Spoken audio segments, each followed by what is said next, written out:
નમસ્કાર ધોરણ 8 ના વહાલા વિદ્યાર્થી મિત્રો, આજે આપણે આ વિડિયો લેક્ચરની અંદર તમારું અલંકાર પબ્લિકેશનની જે સ્વાધ્યાય પોથી આવે છે તેમાં સંસ્કૃત વિષયની સ્વાધ્યાય પોથીમાં પાઠ નંબર 1 છે ચિત્રપદાની, એમનું સંપૂર્ણ સોલ્યુશન આ વિડિયો લેક્ચરની અંદર આપણે જોવાના છીએ। સાથે સાથે એક વાત કરી દઉં, નીચે ડિસ્ક્રિપ્શન બોક્સની અંદર એક પ્લેલિસ્ટની લિંક આપેલી છે, ત્યાંથી તમે તમામ વિષયોના સ્વાધ્યાય પોથીના સોલ્યુશન મેળવી શકો છો। તો જોઈએ પહેલું વિકલ્પ પસંદ કરવાનો છે, જેમાં પહેલું મયુરઃ શબ્દનો અર્થ શું થાય?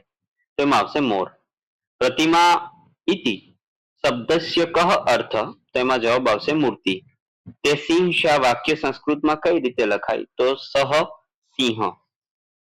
ચોથું છે ઘોડા માટે સંસ્કૃતમાં કયો શબ્દ છે? તો અશ્વઃ। ત્યાર પછી છે સંજિકા શબ્દનો અર્થ શું થાય? તો એમાં આવશે ફાઇલ। આ બારી છે સંસ્કૃતમાં કયું વાક્ય સાચું છે? તો એતત્ વાતાયનમ। હું શિક્ષક છું તેને સંસ્કૃતમાં કઈ રીતે લખાય? તો અહમ શિક્ષકઃ। તું વિદ્યાર્થી છે તો એને લખાશે ત્વમ છાત્રઃ। એસાહ, એશા અને એતત્ કયા સર્વનામ રૂપો છે? તેમાં આવશે એતદ્। ત્યાર પછી નીચેના સંસ્કૃત શબ્દોની સામે આપેલા ગુજરાતી અર્થમાંથી ખોટા અર્થ પર ચેકો મારો। ગજનું થશે હાથી, ઉત્પીઠિકાનો મતલબ થશે ટેબલ, વાતાયનમનો મતલબ થાય બારી અને અહમનો મતલબ થાય હું। સંસ્કૃતમાં સમાનાર્થી શબ્દની વાત કરીએ તો શ્વાનનું થશે કુકુરઃ, સાર્મેયઃ અને શુનકઃ, સિંહનું થશે કેશિન, કેસરીન અને મૃગેન્દ્રઃ। ત્યાર પછી છે અશ્વનું થશે હય, બાજી, તુરગ અને ઘોટક, ગજનું થશે હસ્તિન, હસ્તી અને કુજ્જરઃ। નીચેના વાક્યમાંથી ગુજરાતી શબ્દની સામેનો સંસ્કૃતમાં જે ખોટો હોય ચેકો। તો કૂતરો તો શ્વાન થશે, પોપટ તો શુકઃ થશે, વિદ્યાર્થી તો છાત્ર, મૂર્તિ તો પ્રતિમા। ત્યાર પછી કૌંસમાંથી યોગ્ય વિકલ્પ પસંદ કરી અને ખાલી જગ્યા પૂરો। તો અહમ શિક્ષકઃ, એતત દ્વારમ, સા પ્રતિમા, તત વિમાનમ, એષઃ ગજઃ।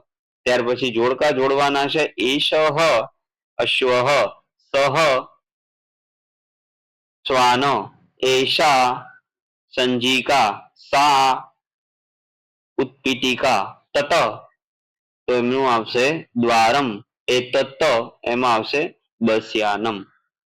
સાતમું છે પાઠ્યપુસ્તક સિવાયના 4 પશુઓના અને 4 પક્ષીઓના નામ। કુકડો તો કર્કટઃ, બબુલ એટલે બલબલ, મેના તો સારિકા, બાજ પક્ષી તો સૈયનઃ, ગાય તો ધેનુઃ, રીંછ તો ભલ્લુકઃ, વાંદરો તો વાતરઃ અને વરુ તો વૃકઃ।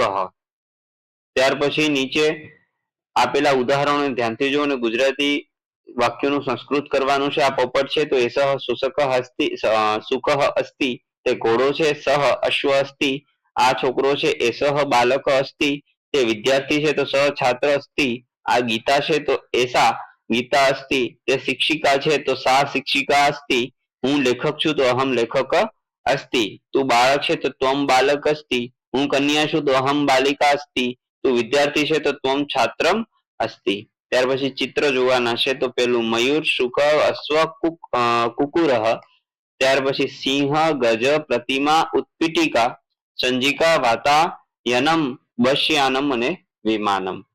તો મિત્રો આ હતું સંપૂર્ણ પહેલા પાઠનું solution. Thank you very much. ફરી મળીશું નેક્સ્ટ વિડિયો લેક્ચરમાં, ત્યાં સુધી આવજો। જય હિન્દ, જય ભારત।